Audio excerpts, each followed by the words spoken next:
Water fountain. I already unplugged it. Refrigerator. What's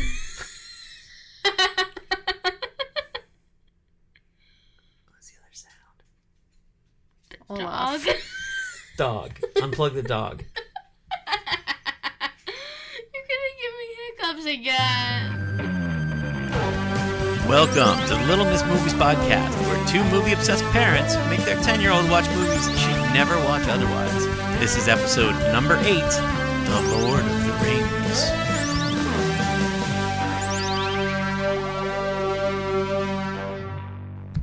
Hello.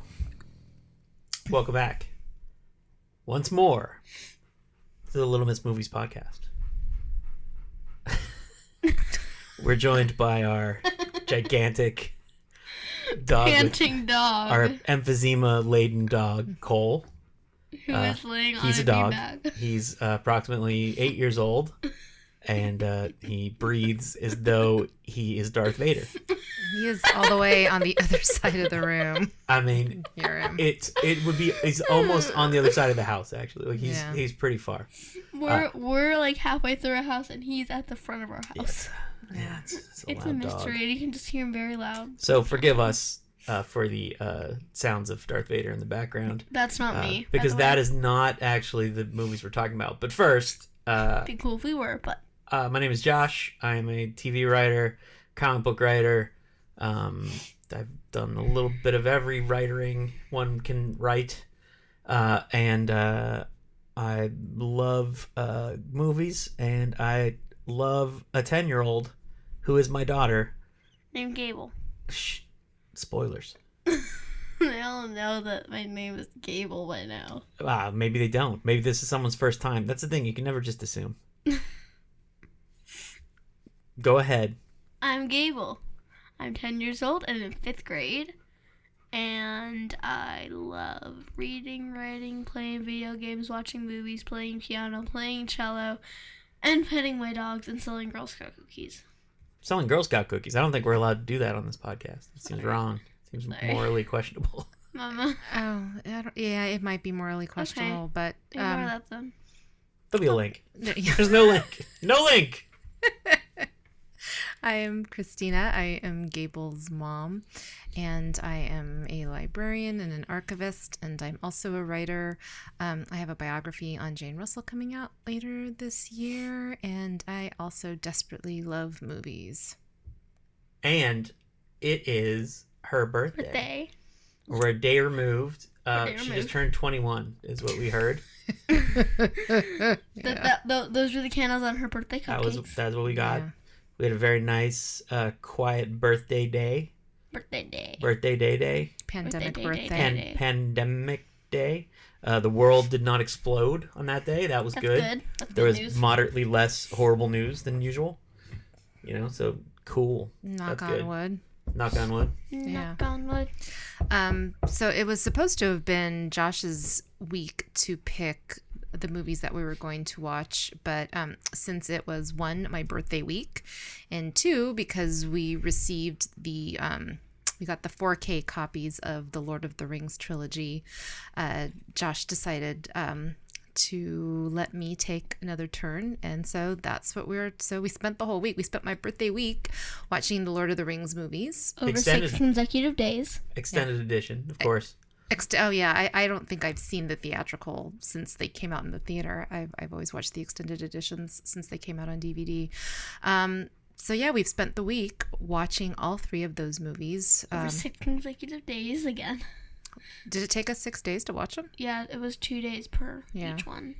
Although it took us. Because it was 2 days for the first one, and then because we just kind of split that one in half. We did the first disc and the second disc. For the second one, we got through the first disc and like half of the second disc, and then we paused and watched the rest of it the next day. And then, did we start watching the third one on that day or no? Or was it like too late? I don't remember the way time works right now. I think we started. Last we week started feels watching, like 5 years ago. We started so- watching in 1945 during the war. I think we watched like a little bit of the third one. Yeah. And then we watched the rest of the third one for the next but 2 days. but we got through it. We got through it. I love these movies oh so very much. I know your dad's been less enthusiastic, and I don't know that we've actually watched them since we've been together. You actually watched the first one, The Fellowship of the Ring. And part of the second one. No, we never watched the second one. I watched part of it. We never watched. Really? No, we never did. Really? We watched The Fellowship a couple of years ago, and you like kind of begrudgingly watched it, and we got through it all, and you did not want to watch the rest of them. So I have to say it's interesting how a huge gap like between an 8-year-old and a 10-year-old is, because I think you enjoyed these movies this time around. Yeah, they were different that the first one was different than I remembered it. For one thing, for some reason I remembered in the first one, Gandalf died and then came back to life like 5 minutes later. And that does not happen. And, It doesn't. and spoilers if you're assuming. Sorry. I'm assuming people have seen these movies. I'm just messing with you. So, I mean, you did not have any problem. Originally we were just going to watch Fellowship and talk about that one, and that was it. And you wanted to forge ahead and watch all 3 of them. I wanted to see him dropping. There's one shot that I wanted to see that did not happen. It was Frodo dropping the ring into the lava, and that did not happen. Like at the beginning of the third So we one. watched like 9 hours of film or something that didn't. Oh, this is gonna be so great! I can't wait. It's gonna be amazing when he. Oh, damn it! No, because then it's like at the beginning of the third one, it has like the flashback of images. He's like standing there with his arm out and the thing holding there, and then it looks like he's about to drop it, and then it cuts to another clip. I was like, what? Well, I guess he's dropping it then. I want to see that. Let's skip to the end of that. So, okay, even though Frodo does not drop the ring into Mount Doom, did you enjoy these movies? Yeah, Mount Doom is a stupid name for a mountain. It's Doom. Why? So Gable, you're 9 hours of movies, and that's all you have to say is Mount Doom's a stupid name. well, so you are like an insane, like a crazy Harry Potter nut.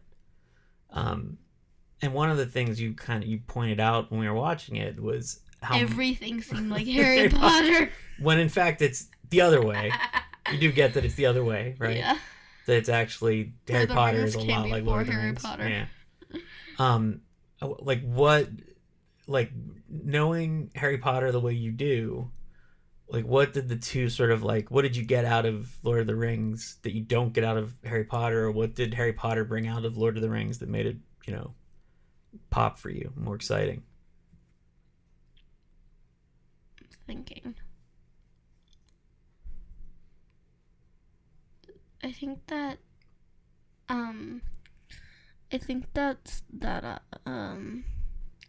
there's like a more diverse variety of creatures in Lord of the Rings than in Harry Potter. Like of living, talking, breathing creatures. Because you don't just follow the humans, you're following humans and hobbits and elves and and then elves and dwarves and a dwarf and fairy folk. What is he? What's Goblin? What's Gollum? Oh, he's a river folk. Yeah, the river folk. I thought he was a hobbit at first. They're like hobbits. Yeah. Oh, okay. I thought he was a hobbit at first. Because Frodo... It's very similar. Because Frodo said, you were like a hobbit. And I was like, he was a hobbit then. No, he was a river folk, so he was like a hobbit. And then he strangled like 2 consecutive people. Like you do. The river folk are out of control. Pretty ring. And I think it was very, very weird that this little tiny ring that should have like gotten lost about 20 minutes after it was made somehow survived 3,000 years. Give or take a few. That was your It's just takeaway? weird. No, it's just weird. I think it was kind of weird. What? I think it was just kind of weird because it's like... Well, it is the most powerful piece of anything in the world. But it's like, it says at the beginning, it says history turned into legend. Legend turned into myth. And some things that weren't forgotten. Some things that were forgotten shouldn't have been lost. And some things that should not have been forgotten were lost. Okay. But it's so that it's like how do they still know about the ring then once what's his name takes it from Gollum? How do they still know about it when Gollum has it? It's written about. Oh. Well, and Elrond is like the elves were all alive then. Like Elrond fought in that battle. So Elrond witnessed Isildur not throwing it in. And so all of that was written down and is in the archives that Gandalf accesses. Oh. And they don't know, like they come to find out that Gollum had it after Bilbo. So Gandalf knew that like Bilbo got a magical ring. Yeah. He just didn't know that it was. So you're saying that the narration at the beginning, like the part about Gollum, just comes too soon? Yeah. So you're being very, very literal. It gets dropped into the river, and then the other guy finds it, and he goes and strangles him. Mm-hmm. Yeah, but that's like 3,000 years later. 2,500. Okay. Sure. It says 2,500. But like the thing about it, like that's one of the interesting things about the movie is that it's about legacy, which is something because we didn't watch the Hobbit trilogy because that sounds long. That's 6 movies to talk about. Yeah, it's a lot. 5 Christmas movies was enough. And but that's one of the things in the Hobbit is because the Hobbit's about about Bilbo, who is Frodo's uncle, and the way that he gets the ring is just sort of a throwaway. It's just a thing. Like it's not a huge focal point of the story. Like it's in the Hobbit, not at all. It's a MacGuffin is what we call that. Yeah. Do you know about MacGuffins? We talked about Nope. that. So MacGuffin is it's like an object that is essentially meaningless, but it's the thing that sort of propels the story. So the Maltese Falcon is thought of as like the quintessential MacGuffin. Everyone is chasing the Maltese Falcon, and they're trying to find it, and they're trading it, and this guy has it, and that guy has it, but who has the real one, who has the fake one. But ultimately, it doesn't really matter. It's just the thing that allows these characters to bounce against each other, right? And so the ring is the thing in the first book that lets Bilbo sort of like make it through situations and like survive. But it is not actually the story. It's not actually the plot. Like there's a whole other thing going on. Yeah, with the dragon, and he just by chance encounters the ring, and then encounters Gollum. I did also find some similarities between the ring and then like the Horcruxes in Harry Potter. Which, if you have not read the 6th Harry Potter book or seen the movie, then I'm going to explain that. So like the Horcrux, there's like a locket thing that they have to destroy, but it can only be destroyed by like 2 things, like or 3 different things or something. Which is like Basilisk's Venom, this crazy dangerous fire thing. And that's all actually. Or at least that they mentioned. So it's like, but then like with the ring, it can literally only be destroyed by climbing up Mount Doom and dropping it in. And like, so it's like those 2, like they can only be destroyed by one thing. Well, I mean, so like with the Horcruxes though, like they don't really act in that capacity, do they? Where people like try to get them to gain their own power, or can they? It like gives it like a dark aurora kind of thing. Like when people wear it, it gives out like a dark aurora, and the Dementors are attracted to it because it's like so dark and everything. So it does serve more of a purpose than just holding Voldemort's soul. Yeah, and it also drives Ron insane. It makes him leave. The Horcruxes do? Yeah, the Horcruxes makes him think like really dark thoughts and stuff until he's just like, I'm leaving. It's not your fault. I'm leaving. I don't think I caught that. It's in the 7th. Interesting. Yeah, the Horcrux. Whenever he has to wear the Horcrux, because the necklace, when they all wear it for too long, it's like when Frodo wears the ring, and then it's like, and he gets like those flashes of the giant eye. Yeah. And like physically hurts him when they wear the Horcrux for too long, because it's like the necklace. It kind of does, like, it does that to Harry because he's like spiritually connected to Voldemort or something. I don't know if that's the correct term for it, but so then so they trade around because it also makes them like kind of like sick, and it makes them like just kind of annoying and aggravated. So they always have to like pass it around so they don't get taken over by Voldemort, basically. Oh, so there are just a lot of similarities between Harry Potter and Lord of the Rings. It also pulls Voldemort over to them. Okay, That's kind of a way that he tracks them in a way, kind of. Okay, so like Kind anytime of. Frodo. He can feel it, kind of. Okay. Like when they hurt it or when they give it negative energy stuff. So like he can tell. So that's like when Frodo puts on the ring. Yeah, like when he puts on the ring. Well, that's like one of the like main criticisms people have of the Harry Potter stories is that they're not just like a hodgepodge of other fantasy literature. They're like just Lord of the Rings. Like they're very much Lord of the Rings with a like tiny bit of Star Wars on top of it.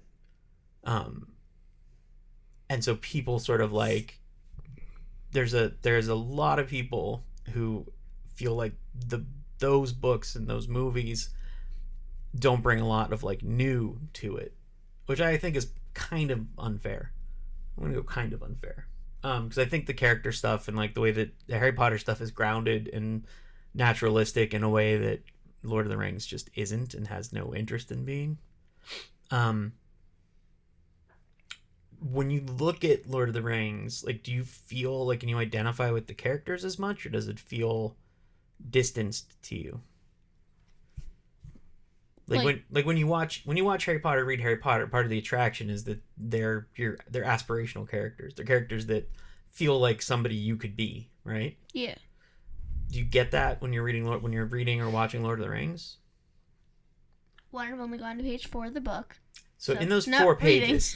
Oh, but I do want to stop and point out that as soon as we finished Return of the King, she said she wanted to read them, and so I went and grabbed them for her. As well as The Hobbit, which is somewhere over there. Yeah, we have The Hobbit over there. Page 4. So I think that speaks volumes that as soon as we finished watching this like 9-hour odyssey, you immediately wanted to start reading the books.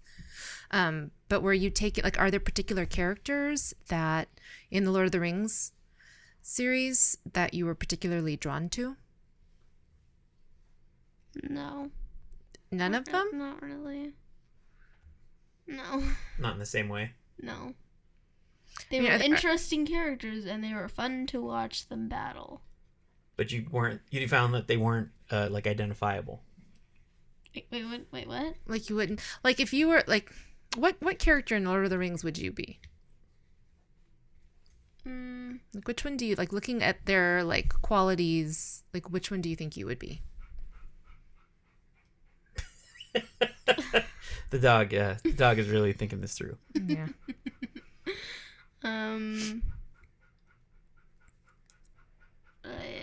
I don't know. I really don't know. Really? No, I don't. Okay. I mean, that's like, Who honestly, do you think I'd be? Honestly, like that's one of the reasons why it never, like even the books never really reverberated with me, is that it doesn't have the same, like the wish fulfillment side of it is oddly, like for how detailed and how like beautifully painted they are. Mm-hmm. Like it's so rich, and like the world of the books especially is so like so dense, and there's so much to it, but you never, like I never read them and felt like I could see myself in them. Huh. Wait, which character do you think I would be? Gladriel, that's what she's got. Who do I think what Yes, you. I would be? Oh, I would be, I'm Sam. Yeah. I totally think I'd be Sam. Yeah. Are you going to carry me, honey? I would absolutely carry you, honey. I think I have on occasion. Who do you think I would be?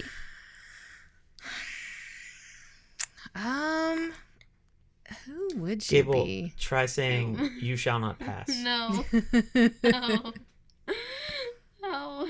But you found them interesting though, didn't you? Mm-hmm. Which character would I be? I don't know. I don't know. I'd have to think about that. You can answer me once we're done with the podcast. I don't know. I have to think about what character I think you are. But did you like, so one of the things with Harry Potter too is that like in Harry Potter, a lot of the extended universe stuff, like the things beyond what's in the books, have come out from either the movies or they've come out from like, they did the three little side books that were like textbooks. They're right? textbooks, like that are in the books. Yeah, that are supposed to be the books from the books, right? Books from the or books. the websites, or stuff she posts online or things like that. Whereas everything for Lord of the Rings is in there. Like it is everything. Like you get a 4,000-year history lesson. 3,000. In song. Oh my Largely God. in I'm song. gonna strangle her. This is what life with my daughter is her correcting me over nothing, and really me realizing that this is what the rest of my life is, and that it's punishment for me doing it to my parents. It's very sad. Right, Cole? You two deserve each other.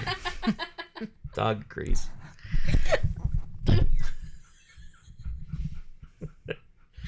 Why? That was Gable knocking over the microphone. Well, okay, so these movies held your attention for, again, like 9+ hours. Like, what did you like about them?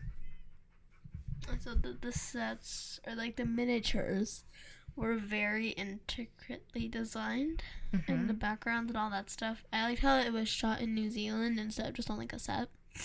Yeah, I think that's one of one of the virtues. I think these films have many virtues, but that, you know, and it was done at a time where people weren't doing strictly computer generated, you know, like we have now. So it's, I think, just that beautiful combination of using, you know, live landscapes and miniatures and CG. But I think they only did the CG when it was absolutely necessary. Like a giant battle. Yeah, the battles and the, you know, the really fantastical creatures like the dragons and the trolls. So I think if those movies were made, I don't know how much, we didn't watch the Hobbit movies, so I don't know how much the Hobbits, I actually don't know how much they utilize the same techniques of miniatures and practical. I don't know. He's such a... So Peter Jackson, who directed it, Gable, and his wife, Fran Walsh, who co-wrote it and produced it. So his background, like many very fancy filmmakers, is actually making horror movies. And so he has this amazing career. Like, he made ridiculously great horror movies in New Zealand with nothing, with no money, no experience, no equipment. So he did things like his first movie, it took him like 9 years to make, I think, and he shot on the weekends. And so he had to have everybody in it because it was all of his buddies. So everybody in it would just have to get the same haircut every week so that they look the same from shot to shot.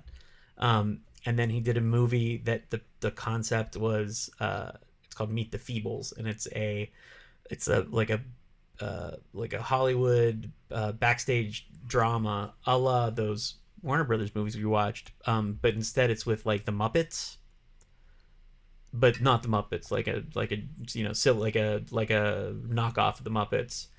And it's sort of like a weird dark horror movie about what it's like to be in the background. So then after Meet the Feebles, he did probably the movie that like broke him wide. Is a movie called in America it's called Dead Alive, and the rest of the world it's called Brain Dead. That is like, that's actually a horror movie we could probably show her, because it's not... Jaws is the only horror movie I'll watch. And Poltergeist and Halloween 3.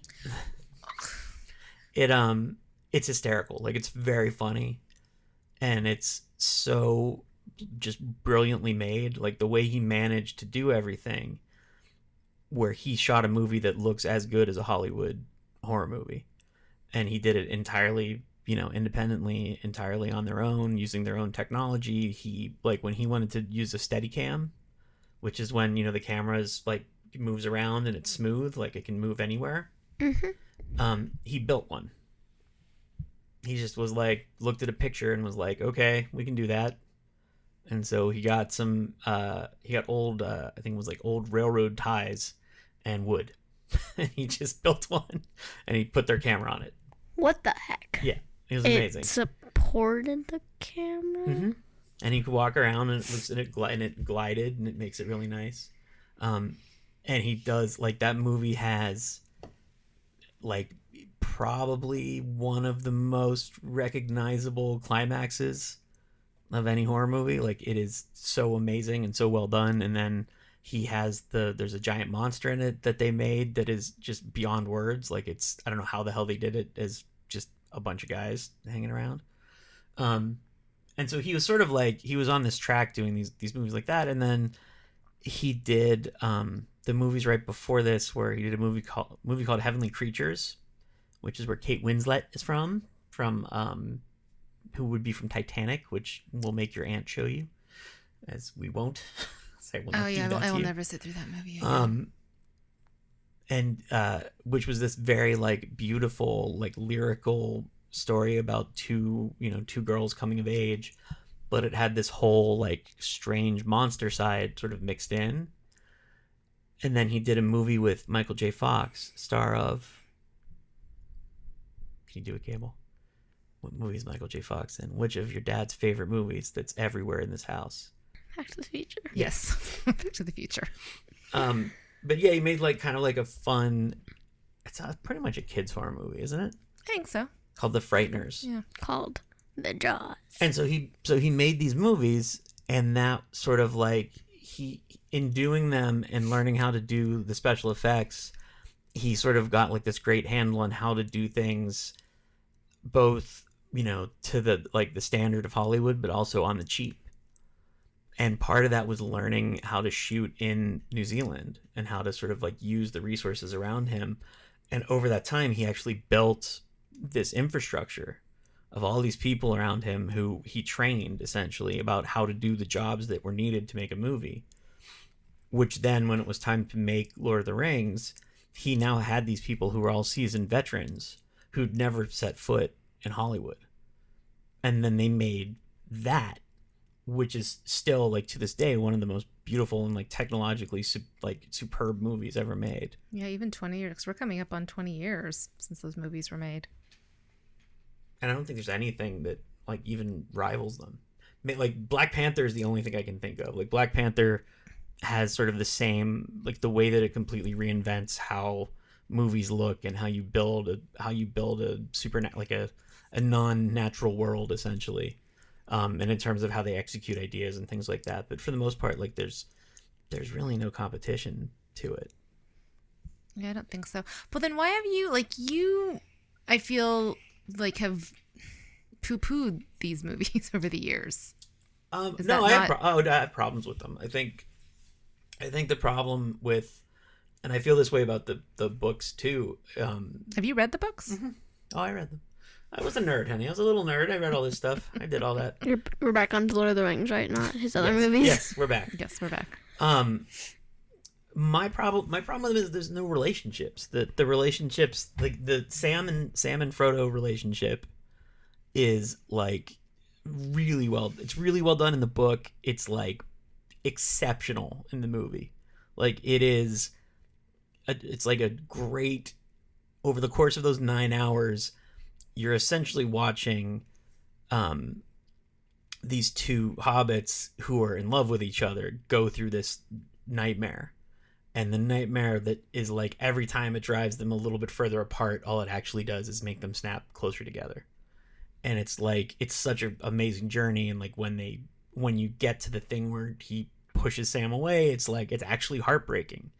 Because you know that Sam's right and you know that Frodo's wrong, and it's like, what the hell are you doing? Why would you do that? You love him. He loves you. He will do anything for you. I don't know that there's another relationship in the entire movie or book that is anywhere near that. There's Gollum and the Ring. That's the other relationship. No, you're not wrong. I mean, I don't disagree. I think that is the other one. Like I don't know. The movie in particular, like the book at least has more conflict between Gimli and Legolas. But in the book, they also don't really like each other, and it's not really clear why. Other than they're racist. Because they're racist? That's it. Yes. They're racist. Okay. Absolutely. Great. Because going into it, it's completely superficial. And they established that at the Council of Elrond, that the dwarves and the elves do not get along, do not trust each other, do not like each other. So I think it's really nice that Legolas and Gimli, over the course of this story, do develop this bond, this mutual bond through like a love of bloodshed. But they don't. That's the thing, is they don't in the movies. What do you mean? They just like each other by the end. They don't like change. What are you talking about? I like how they always count the number of deaths. Yeah, like they're both at the very end. They've changed at the end, but that means that there should be incremental changes throughout, and there isn't. Not really. There are. Not really. I just I like disagree. I like how at the Battle of the I town disagree. place. I don't remember Yeah. what it's called. Helm's Deep. Yeah, Helm's Deep. You're close. Helm's Place. Helm's Deep. That was my favorite 90210 spinoff. Yeah. No, he's like, okay, I killed 43 people. And he's like, I killed 42. And he's like, not bad for an elf. And he hits the other guy with an arrow. Yeah, I think He's they like, do. okay, that's you do 43. see them gradually bonding. No, the bond is probably not as deep as Sam and Frodo, but Or Gollum in the Ring. or Gollum in the Ring. But I think it's definitely there. Absolutely.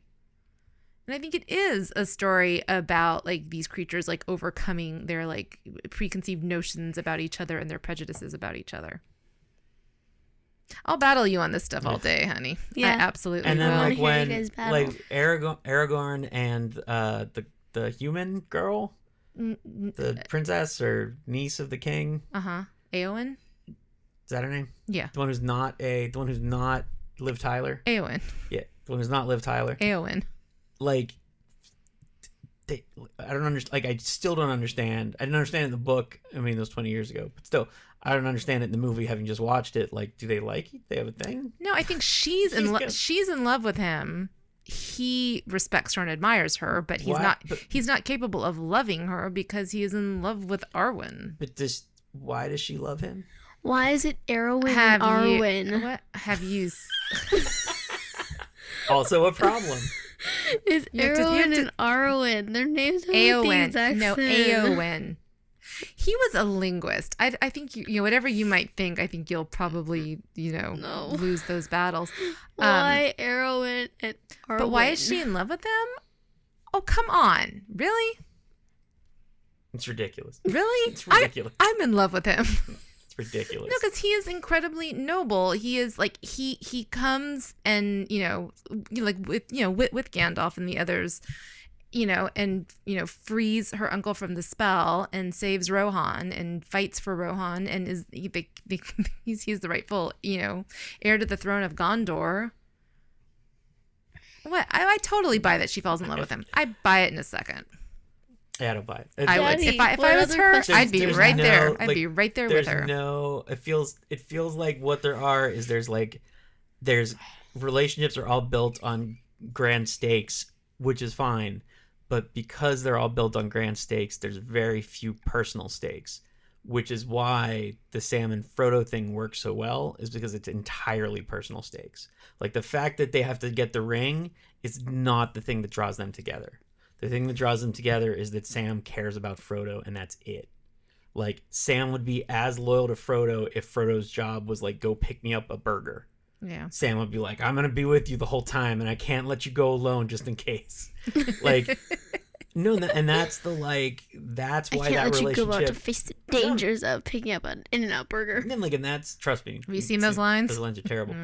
But no, like, and that's why that relationship has so much, like, fat to it. As opposed, fat in a good way. Like, it, feels like there's meat, there's something to grab onto. Whereas all the other ones are they're very superficial. They're very like, because I am in love with you because of these grand concepts that I should be in love with, rather than I have had an intimate But people moment. do that all the time, though. People Do they? are like, yes. Do they? Oh, God, yes. Do they? I would not have any experience, so I don't know. Yeah. Who knows? Yes. I absolutely. I don't know. Absolutely. And it, yeah. I need more. I think people do. more in my fiction. That being said, Okay. I had never watched the expanded ones. I'd only seen the theatrical ones. The expanded editions are much better. Like, in completely counterintuitively, watching more of the movie makes it better than watching less. Like, I think oddly, I don't feel like the expanded edition actually does more for the relationships, but it does just sort of give, like, it makes the story feel rounder. It gives you a little more concept of what's actually happening, and it feels a little less like, wait, what? Who are these people? Why are there ghosts now? There's a ghost army? Why is this happening? Like, it actually But they don't explains. have the part with the ghost army? No, they're in there, but they sort of half explain it in the shorter one, and you're just like, sorry, there's a ghost army floating around? Why is this a thing? Is this weird? That's funny. Yeah, it's like it's the thing that just is always like swords and sorcery. I love Conan.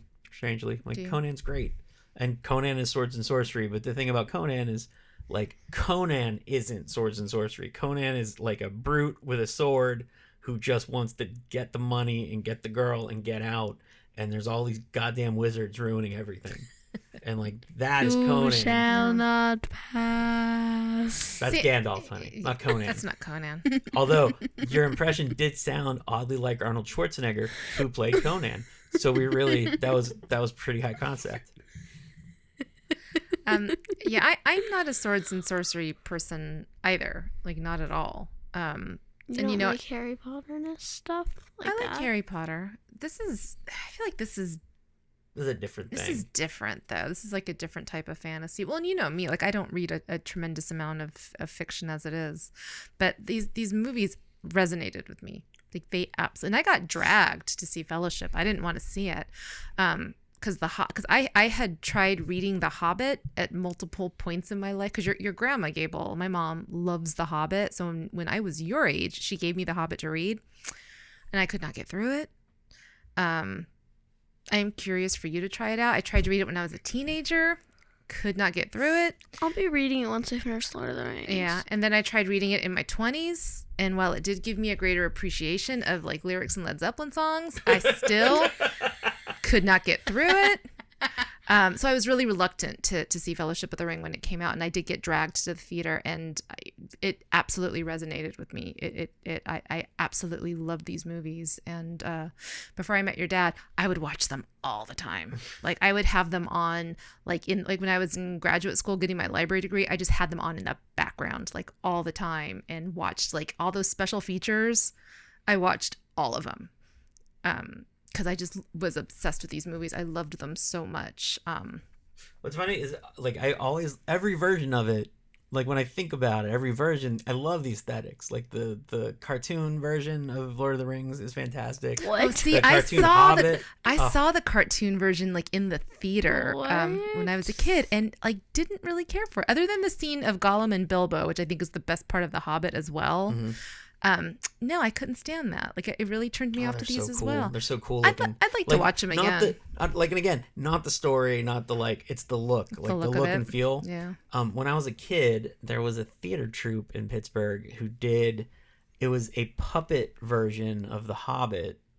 Oh my god. But the puppets, they operated them. God, I can't remember what the style of puppetry is called. But essentially, they were. Everybody wears. puppetry? Yes, it was hand puppets. Very strange. It was a 4-hour puppet show, hand puppet show. No, like they wore black, and the puppets were like 3/4 size of a person. Mm-hmm. And then like the human size. So the hobbits were like 3/4 size. A human size one was like a human size one. And then you'd have multiple people operating like the trolls or like the the various monsters, and then like the dragon was like 8 people operating the dragon. Sounds very cool. It was super cool. Yeah. But God, I wish it was about something else. What if it was about Like It was spaceships? That would have been cool. It was the Hobbit. Superheroes. So it was the Hobbit. It was the Hobbit. Yeah. that would have been cool if it was about spaceships and aliens. How about a spaceship and alien version of the Hobbit? Would that have worked? Where Maybe. spaceships and aliens come to invade. Well, I mean, look, there is. That's what Star Wars. Like Star Wars is very much based in the same kind of lore and the same kind of storytelling. Actually, Gable took a class on outschool.com over the summer about the hero's journey, and so the two things they used were Star Wars Star Wars and Harry Potter. and Harry Potter, and they were showing you how these scenes kind of paralleled each other. But you could do the same thing with Lord of the Rings, And Star Wars. and in fact, probably. I mean, certainly better than either the prequels or the sequel trilogy. I'm trying to think. But like Lord of the Rings, like Frodo's journey in Lord of the Rings is so kind of definitively the hero's journey. Like it's one of the things that Joseph Campbell, who is like the father of that modern thinking about story, like it's one of the main things that he's basing that on. Because it is it's such a universal story that is just, it's inherent to our culture, and it's a story we all understand, So they're there, like it's there. It feels like other things because other things are also very much like it. Yeah, in that shape. Yeah. So why do you think, like, we watched, there was on one of the DVDs, or one of the Blu-rays, there was a documentary that talked about sort of the origin of the books, and how the Lord of the Rings is something that's like, rather than how most things function, which is like a book comes out and it's very popular when it comes out, and then it sort of, diminishes. Fades. It fades away. Into nothingness. Wild. Why do you think Lord of the Rings is one of the things that has stayed popular? Because when they said that it was the second highest selling book of all time. Of the 20th century. Next to the number one book was the Bible. The Bible. Well, and they also said that, the first book sold tremendously well, and they expect to be a big drop off when the second and the third books were released, and the opposite happened. They Everything went bloop and yeah. shoot it up. Yeah, it actually sold more. Well, do you have a theory? Do you have any idea why that would be? Maybe because people know that like things like other really popular things like Star Wars and Harry Potter. They didn't are exist based- yet. No, because this is all in the 50s. Oh, okay. You're not talking about now. You're talking We're about talking about Lord of the then. Rings. Okay. You're talking about then, not The books, now. yeah. When the books came out in the Okay, 1950s. I thought you meant, why do you think they're so the popular now? movies? Oh, not the movies. No. Why do you think the books are so popular now? Still, like why they're still important? Well, that too, but why, like, in the nights? But these books came out in the 1950s, which is quite a while. Like, why do you think why they were as popular back then? But why have they persisted? Because it's like a timeless story. Because it doesn't have stuff that was around in the 1950s. And then it's like where it's like it's just like this is definitely a story from the 1950s. Like you can't tell. Like it seems like if I ever get further in it, it'll probably seem like it's been written, like it's just been written lots and lots of times, and it's like the story like just came out or something, because it doesn't take place in the 1950s. It takes place in like some other galaxy far, far away. Yeah. In some other universe, probably. Well, and that it's, and that's, one of the things in one of those little mini documentaries where they were talking about how, people would try to say, well, Tolkien wrote it meaning for it to be based on this. So it came out like in the 1950s, like 10 years after World War II. Well, clearly, Sauron and his army must be like the Nazis. And Tolkien was always very much, no, that is not what I'm doing. It is not a symbol of anything. But I think he was perfectly fine having people like use the stories to apply. So when we were watching it, we're going through some crazy stuff right now, and there's a lot of talk in this story about hope and the loss of hope, and and there's always these characters saying no, like all hope is not lost. There is always hope.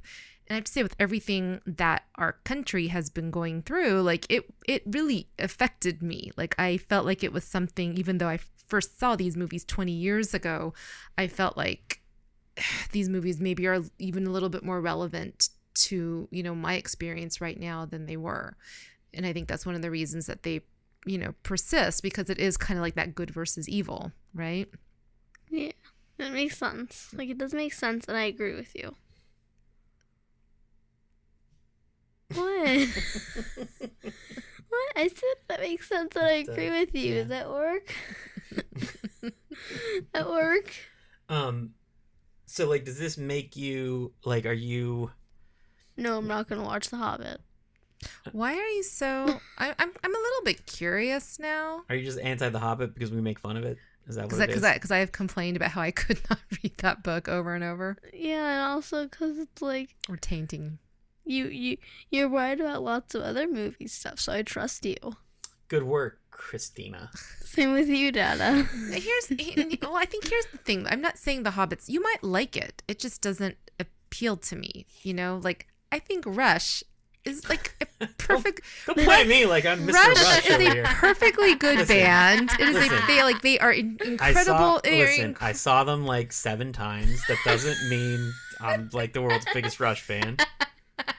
Like, I think Rush is like, yes, they are wonderful musicians. I don't think they are a bad band. I just don't particularly care for them. Neil wrote the lyrics, and the lyrics are truly the best part. because they're about things. They're really about ideas. Mm-hmm. Many of those ideas very similar to the ideas in Lord of the Rings. Yeah. So, for example, the song "The Trees" about a war between the trees. Mm-hmm. Sound familiar? Mm-hmm. Mm-hmm. Yeah. Bam. Did you just school mommy? I did. No, he actually didn't. No, she knew that already. My point being, I'm not saying The Hobbit is a bad book. It just didn't. It just The Hobbit didn't resonate with me the way The Lord of the Rings did, because I was able to read the Lord of the Rings I want books. to learn more about Gollum and before he turned into Gollum. Well, you're in luck, Gable, because what's being made right now, because Amazon bought the literary rights to Lord of the Rings a few years ago, and they paid more than I think anyone's ever paid for any book right. They paid $250 million, which is crazy. Per book. Yeah, so they're making a series that's, I think they announced this week actually. They're making a series that's like set before the battle that opens the movie, like before the battle that with Sauron. Mm-hmm. First. So that's the first thing they're doing, but then I think they're planning on doing a bunch of other series as well, because that's a lot of money to spend and only do one thing. Yeah, so I bet there's going to be more. I bet there'll be more stuff in there. I will say that, like in The Hobbit, like the scene where Bilbo meets Gollum is fantastic. Okay, it's so riveting. Can you play me that one scene then? No, I think you should read the book and see if you get past it. I still think you should read the book first, because it's just sort of like easier. It's like an easier read. Oh yeah, it's a much easier read than Lord of the Rings. I read Lord of the Rings after I saw the movies. I don't think I could have gotten through them otherwise. But The Hobbit is the opposite. So I don't know why. I just really want you to read this book. I'm curious what you think. Well, it's gonna take me like another few months. So. The Hobbit? No, not the other one. The Lord of the Rings? Yeah. If you sit down and actually read it. There's so many words on one page. I was reading for like 10 minutes and got 4 pages in. Yeah, it's dense, but I think it'll be. I mean, I'm still in the prologue. It's probably as long as like the last 2 Harry Potter books. Do you want to talk about the special effects at all? Like what really impressed you? The miniatures. The miniatures are crazy. And The again, Rivendell one. Yeah. Yeah, Rivendell's gorgeous. I love the forced perspective stuff.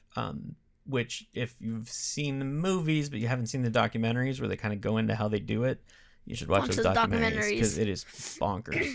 Like it is genuinely, it's beyond words how cool it is and how smart it is. You know, and like it's a thing that again, especially now, people just don't do that stuff. Everyone immediately goes to. So I mean, do you think like if these movies were being made today for the first time, do you think they'd be made that way? I mean, it depends. Like the open. I feel like there's a lot of things about it that are like weirdly specific, including like he had Weta set up, essentially. Like he had all the pieces to make it the way he wanted to make it, you know, and computers weren't capable of doing everything, so it still sort of made sense to do a lot of stuff practically. Yeah.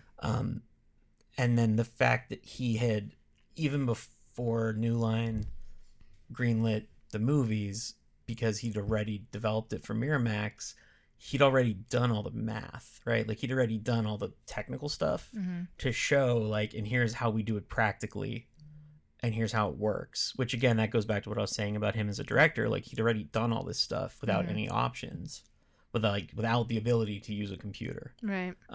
So that I think the first time he had to use computer graphics was The Frighteners, because I don't remember there being anything in Heavenly Creatures really.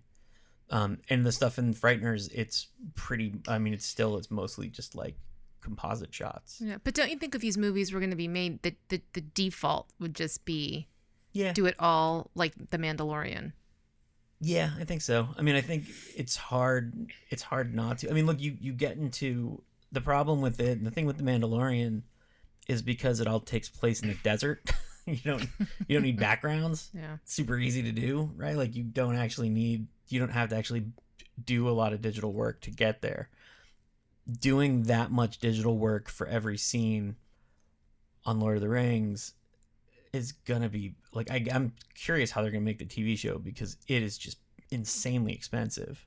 So even if you were doing it digitally, like you're still looking at just an exponential cost that is just bonkers. Are they going to shoot it in New Zealand? Have they said? I don't know if they said or not. I would think so. I mean, Right.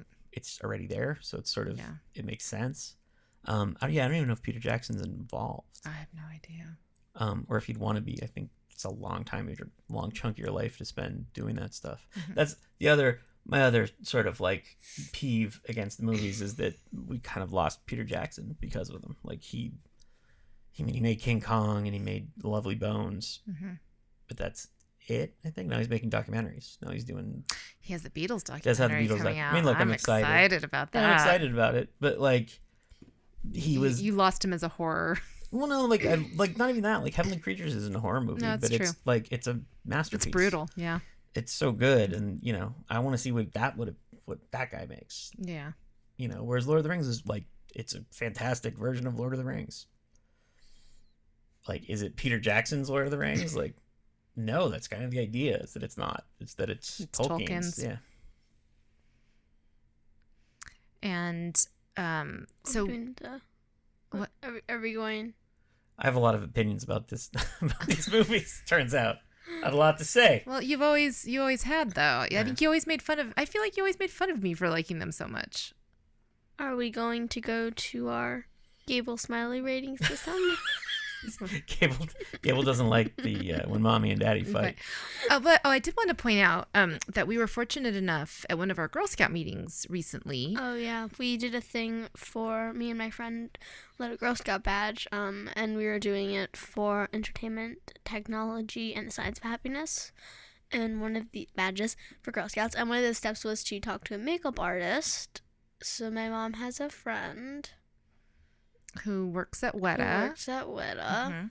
Who did some of the makeup on Lord of the Rings. He was like the main like prosthetics supervisor, and then he also did some of the digital paint work on Gollum. And so he zoomed in. His name is in the credits too. Yes, his name is Gino. 2 times. His name is in the credits. And he zoomed in to our Girl Scout meeting from New Zealand and kind of took us around his studio and talked about. Didn't he have like a Gollum model? Oh yeah, he had tons of models. And he talked about how he made a life mask of Jane Goodall. That was cool. That was super cool. It was really cool. So you got to learn a little bit kind of about that process. Do you think that kind of made viewing the movie a little bit more interesting, knowing a little bit about the behind the scenes stuff? Yeah, I think I honestly would have rather had him, like if I could have chosen, I would have had us watch the movies first and then have him come. Yeah. But fate did not work out that way. It didn't. I feel like after having spoken with him, I think it made you a little bit more agreeable to watching these movies. Is that correct? Yeah. Because I was surprised, one, that your dad said, let's watch these movies, and that you said sure and didn't fight it. And I think having actually spoken with somebody who worked on the movies, I think it's probably a miracle. Yeah. It felt like a birthday miracle. I'm not gonna lie, and I thank you both for watching. And eliminate the movies. word Christmas and make it a birthday miracle. I mean, the real truth is, I just wanted to be able to show her the clip from Extras of Ian McKellen explaining how to act, so that she would understand what it was. So I made her sit through 9 hours of Lord of the Rings just so I could just show her the clip. Because my God, how did I know what to say? Well, they're written down. Was a script. I guess we'll put. Where did I stand? How did I know where to stand? They told me. I guess we'll put a link to that clip. Oh, like hell! The show Put the clip in the goddamn podcast. Gonna be right in the middle. So good. So Gable, as we wind down, Gable's Smiley rating? tell me, Gable, and we really, as I think I explained to you earlier, we need to do more than just between 4 3/4 and 5. There needs to be a wider range. Can we bring it up to 10 instead of just 5? Well, no, because the range is 1 to 5. Okay. So 1 doesn't mean it's terrible. 1 means it's okay. Okay, you liked it okay. 2 means that was good. 3 means was pretty good.